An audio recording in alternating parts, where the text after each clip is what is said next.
Made in running, Roving Red joined on the rail by Striking Star. Vital Art still a clear last. Capo Doro's rolling now and he's going through the gears at the 450 coming up to the turn. Pike's about to really let it go from Rosewood Hill. Capo Doro, 3/4 Rosewood Hill at the top of the straight. It sticks on well, Rosewood Hill. In fact, it looked to be going better than Capo Doro, and then 2 lengths Kostya Zilch followed by Proxy. Rosewood Hill down to the 150 with Capo Doro fighting back. He draws the whip. Rosewood Hill going better though than Capo Doro, much better than it, and it's going to record its second win in 4 days. Rosewood Hill beat Capo Doro or Kostya Zilch. Then 2 lengths Proxy, Striking Star, Queen of Teas, Vital Art, and dropping out Roving Red had whipped them all in.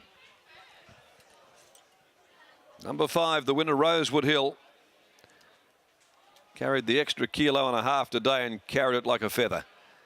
Confident ride by Aaron Mitchell, who I would think now is just a win away from completing the task of riding out his full apprentice's allowance.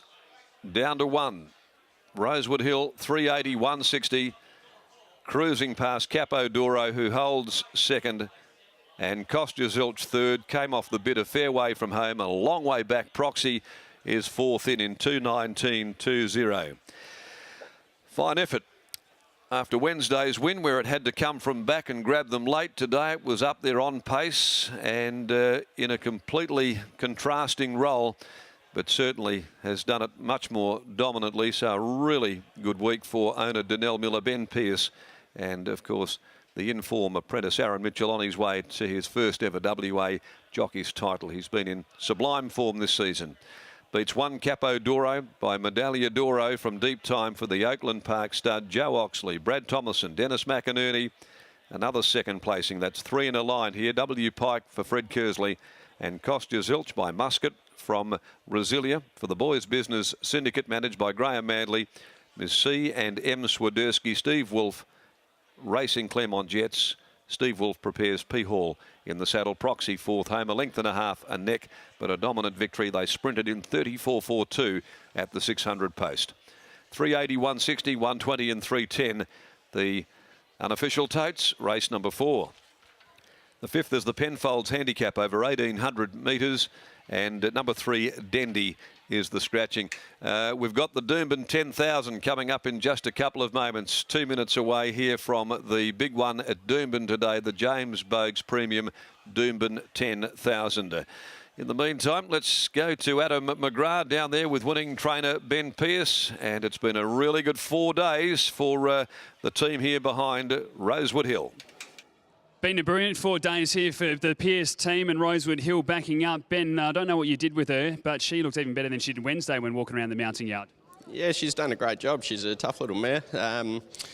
Yeah, I jumped on her yesterday and took her for a bit of a trot and canter, and she was bouncing around full of life, so he said, oh, well, she'll go round. Clearly enjoying racing at the moment. We've seen her continue this great record at the track and distance. Yeah, she is. She's loving the racing. She gets a bit bored at home, so we've got to take her out of the races. Bit of a different position today as well. Not often she sits outside the leader, but she seemed to really enjoy that as well. Yeah, it was good to see. It was good to see a different pattern. You know, like she's not a one-trick pony. She's got plenty of different options. I mentioned it too on Wednesday when I think it was Jared Noski that rode first, or the first time it won anyway, this prep on the 17th of March. And he said, look, she got the job done, but isn't her brilliant best. But with each start, she seems to be getting better at the moment. Yeah, I think so. And these blinkers seem to have done the trick. Winning 2 races since they've gone on.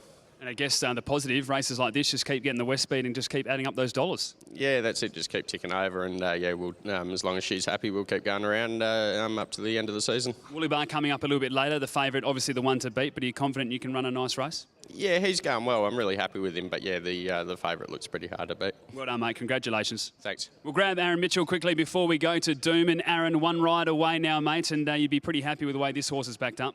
Yeah, as soon as I got on her, she felt like she had more life in her today than she did the other day. She was full of herself.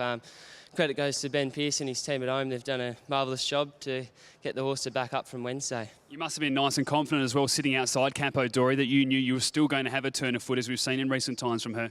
Yeah, well, look, there didn't seem to be much speed on paper, and when she sprung well enough, I wasn't going to drag her back in a small field like that, and she always travelled well outside Fred Kersley's horse, and I had plenty up my sleeve on straightening, and she just kicked away. Nice win, mate. One more to go. Thanks. There's Aaron Mitchell winning jockey aboard of Rosewood Hill, making it 2 wins in the week. We're off to Dooman.